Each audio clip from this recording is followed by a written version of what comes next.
We stand ready in the background to ensure Iran upholds every reasonable term. And as everyone knows, nobody makes a better deal than President Trump. The night air over the arid plains outside Tehran carried the low rumble of heavy machinery. Inside a sprawling, heavily guarded industrial complex, Iranian engineers and airjet technicians worked under bright floodlights, assembling advanced ballistic missiles destined for launchers across the country. This was not just another factory. It was one of Iran's most important missile production hubs, turning out solid fuel rockets, guidance systems, and warheads with increasing speed. The regime had poured years of resources into this facility, believing its distance from the coast and layers of air defenses made it safe. But on that night, safety proved to be an illusion. The U.S. 3rd Infantry Division, America's storied Rock of the Marne, executed a powerful, combined arms strike that tore through the factory's defenses, destroyed critical production lines, and left a smoking crater where Iran's missile ambitions had once accelerated. The path to this strike had been built on patient, layered intelligence. For weeks, American reconnaissance assets had watched the complex. Satellite passes revealed expanded construction, unusual nighttime activity, and heavy truck traffic carrying missile components. Drones captured thermal signatures from test stands and assembly halls. When intelligence confirmed the factory was preparing a new batch of long-range missiles capable of reaching deep into the region, the decision was made. The 3rd Infantry Division would lead the ground strike, supported by air assets and special operations elements. This would be a classic combined arms operation: armor, mechanized infantry, artillery, and precision air support working in tight coordination deep inside Iranian territory. Preparation was deliberate and intense. At forward staging areas, soldiers of the 3rd Infantry Division conducted final checks on their M1A2 Abrams tanks, Bradley fighting vehicles, and M109 Paladin howitzers. Crews inspected reactive armor tiles, loaded main gun rounds, and tested fire control systems. Infantry companies rehearsed dismounted assaults and urban-style clearing inside mock factory buildings. Artillery batteries calculated firing solutions for precision strikes on hardened targets. Logistics teams ensured fuel, ammunition, and medical supplies were ready for a high-tempo operation. In parallel, attached special operations teams reviewed infiltration routes and target marking. Overhead, F-35 pilots studied the latest imagery, planning suppression of enemy air defenses and close air support runs. Every element of the task force synchronized its timelines. The desert night was cool, but the tension was thick. When the final order came, the division moved out under darkness, a long column of armor and infantry advancing toward the target with disciplined silence. The strike began with a sudden, violent symphony of precision and power. As the lead elements of the 3rd Infantry Division approached the factory's outer perimeter, Apache helicopters and F-35s struck first. Hellfire missiles and precision-guided bombs slammed into radar sites and anti-aircraft positions, blinding the facility's defenses in bright flashes that lit up the night sky. Moments later, Paladin howitzers opened fire from prepared positions, sending 155 EMEM rounds arcing through the darkness to destroy outer guard towers and vehicle parks. The ground shook as explosions rippled across the complex.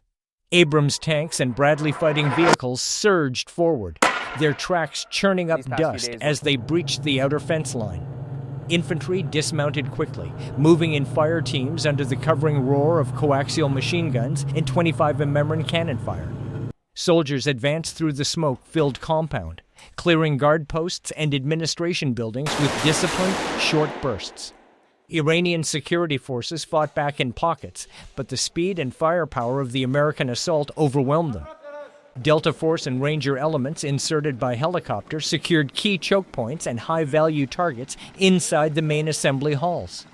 Inside the vast production buildings, the true scale of the facility became clear. Long assembly lines held partially completed ballistic missiles, guidance sections, and solid fuel motors. Engineers had been working around the clock. U.S. infantry and special operators moved rapidly through the halls, placing thermite charges and demolition packs on critical machinery. CNC machines used for warhead casings, precision ovens for rocket motors, and storage areas filled with missile components. Explosives were wired with care, timers set, and teams pulled back under covering fire. Outside, tank crews engaged Iranian armored vehicles rushing to reinforce the site, their 120 mm main guns cracking through the night with devastating effect. The destruction phase was methodical and overwhelming. As the last assault teams withdrew to rally points, the charges began detonating in sequence. Massive secondary explosions tore through the factory as stored missile fuel and warheads ignited. Entire assembly halls collapsed in fireballs that lit the surrounding mountains. Thick black smoke rose high into the sky, carrying the acrid smell of burning chemicals and molten metal. What had taken Iran years and enormous resources to build was reduced to twisted steel and rubble in less than an hour of sustained combat. The 3rd Infantry Division did not linger. Once the primary objectives were destroyed, the force conducted a disciplined withdrawal under continued air cover. Abrams tanks provided rear security while infantry loaded onto Bradleys and helicopters. Apaches and F-35s continued to suppress any remaining threats during the exfiltration. The entire operation, from first shot to final departure from Iranian territory, was completed with remarkable speed and coordination. American forces returned to base with no fatalities and only limited wounded. In the days that followed, the strategic impact settled heavily over Tehran. Satellite imagery showed a devastated industrial complex where a key missile production center once stood. Critical machinery was destroyed, stockpiles of components were lost, and the facility's reconstruction would take years under constant threat of further strikes. Iran's ability to produce and field new long-range missiles had suffered a serious blow at a moment when it needed them most. Iranian leadership reacted with public outrage and private crisis meetings, but the physical evidence was undeniable. The success came at a price in tension. Iranian forces launched widespread search operations and began dispersing remaining missile production to smaller, hidden sites. The 3rd Infantry Division and supporting units stayed ready for follow-on missions, knowing the strike had changed the calculus but not ended the conflict. The plains outside Tehran grew quieter in the immediate aftermath, yet the larger contest for dominance in the region continued with renewed urgency.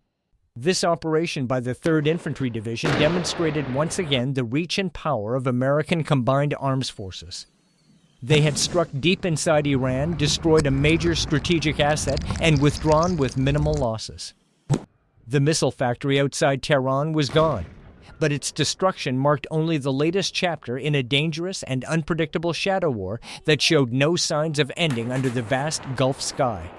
Both sides now watched and waited, knowing the next move could come at any time.